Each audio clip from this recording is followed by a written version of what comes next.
There once was a little girl. Her mother made her the prettiest of little dresses. Her stockings were of fine yarn, and there were bright buckles on her shoes. Her mother also made for her a little cloak and a hood of red cloth, and the little girl looked so pretty in them that everybody called her Little Red Riding Hood.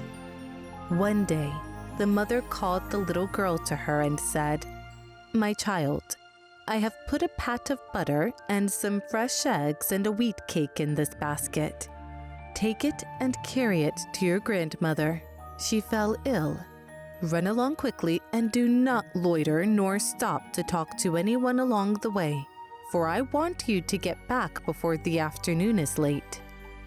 "Yes, dear mother," said the little girl, and she took the basket in her hand and set out for her grandmother's house.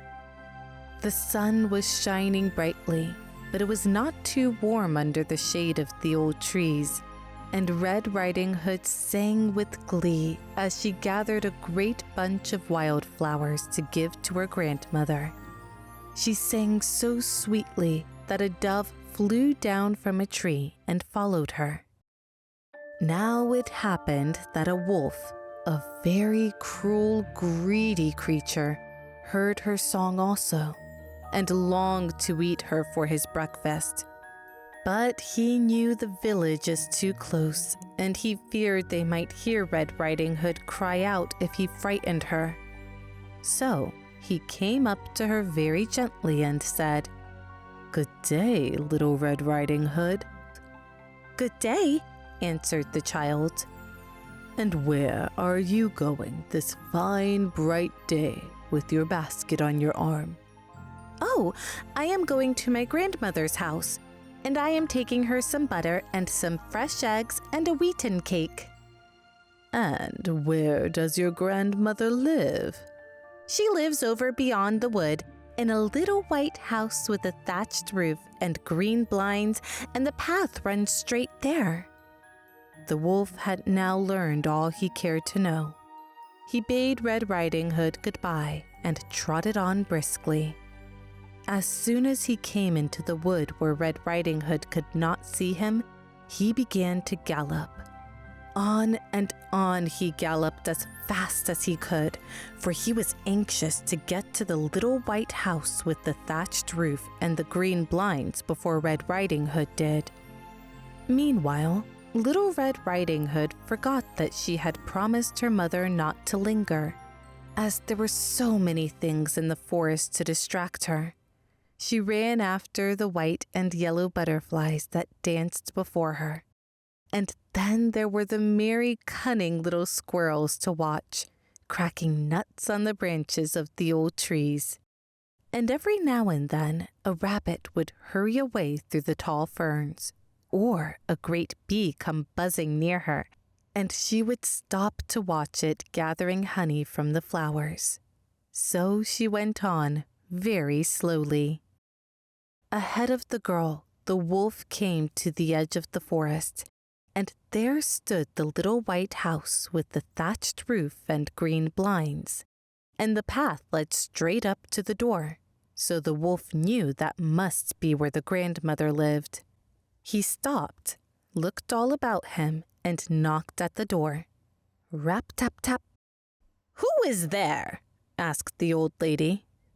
"Little Red Riding Hood, Granny," said the wolf, trying to speak like the child. "Come in, my dear," said the old lady, who was a little deaf. "Pull the string and the latch will come up."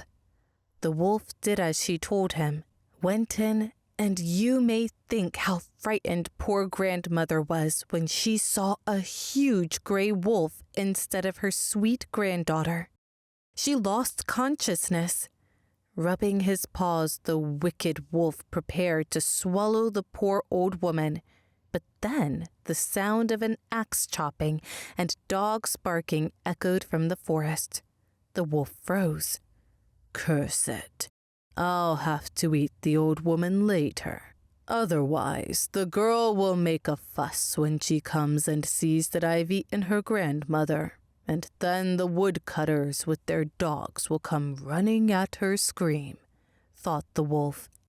He hid the old lady in the closet and began to prepare for the arrival of Little Red Riding Hood. He pulled the grandmother's nightgown over his big, hairy body. He tied on a big ruffled cap and put the grandmother's spectacles on his nose.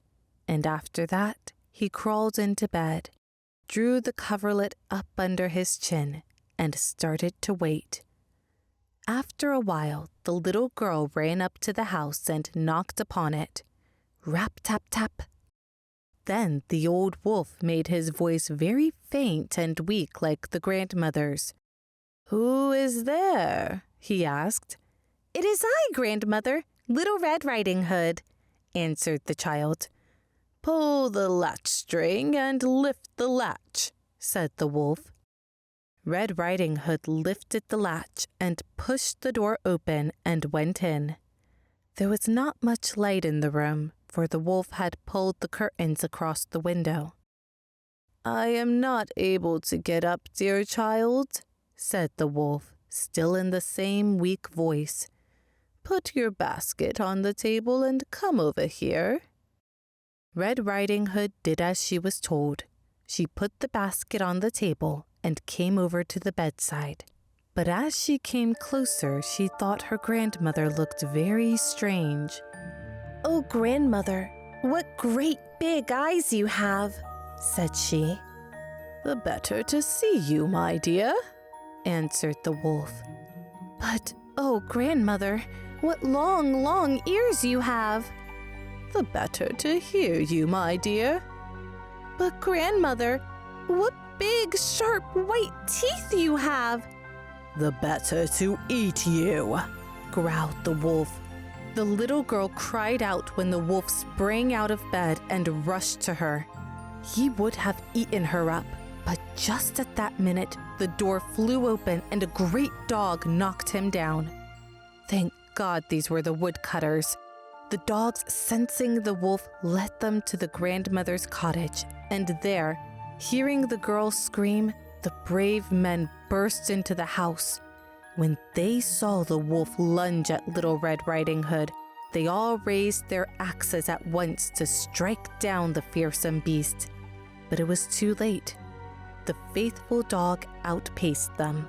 The wolf was defeated, and his spirit left its body. A moment later, a weak moan and rustling came from the closet, and the kind woodcutters helped Granny to get out. When she heard the story and saw the wolf lying there on the floor, she could not thank the woodcutter enough.